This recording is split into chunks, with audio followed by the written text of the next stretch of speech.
Hi guys, I told you on my Facebook that I was going to show you how to do this paper spool letter or a paper spool journal. So all you really need is something that you can wrap your paper around. I have these little wooden spools, and so that's how I knew what size I would need width-wise to make this letter. So what I start with, and you can see this, is drywall tape, my favorite thing. And I'm using 2 yards of drywall tape.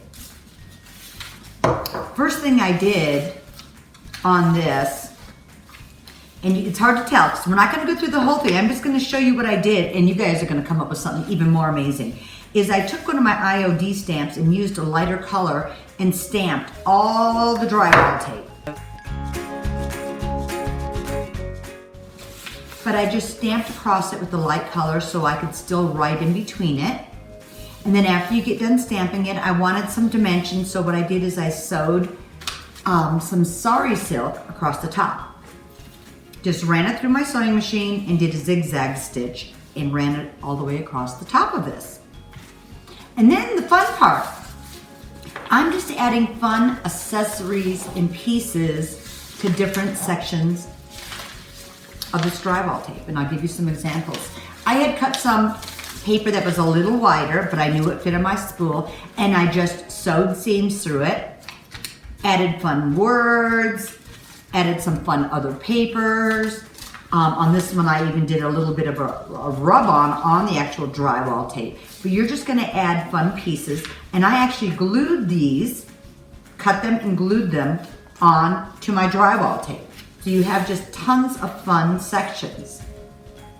This very front part, I cut this piece and I had sewn sari silk to the front and the back, so that when I wrap it all the way up, I can tie this together and it stays on the spool. So I'm gonna just show you some of the things I did with this. And you can see it gets a little longer and a little shorter. It's got some fun, funky dimension. You literally could just use stamps. You could use transfers throughout. You could sew little buttons on. And then here is my end. And I think what I need to do is I have a really cute piece that said the end. So I'll probably glue this here and then use some of my really cute washi tape and tape it to the spool. Take this off for right now, and then I can show you. I'm just gonna roll it up.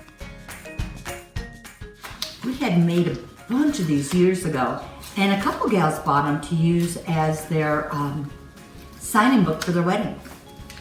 But imagine if you had a really dear friend and you wanted to write them just a wonderful letter, or maybe journal when you're on a trip and just put it on a little spool. Let's see if I can get this little puppy wrapped. And once again, you can just make it as long or as short as you want it to be. So all I'm doing is taking my drywall tape as the base and adding bunches of fun little bits and pieces. So just tie your 2 ends together at the top and at the bottom, and then you have your fun little letter spool. I'd love to see what you guys come up with, so send me some pictures and have fun and design something wonderful. Thanks, guys.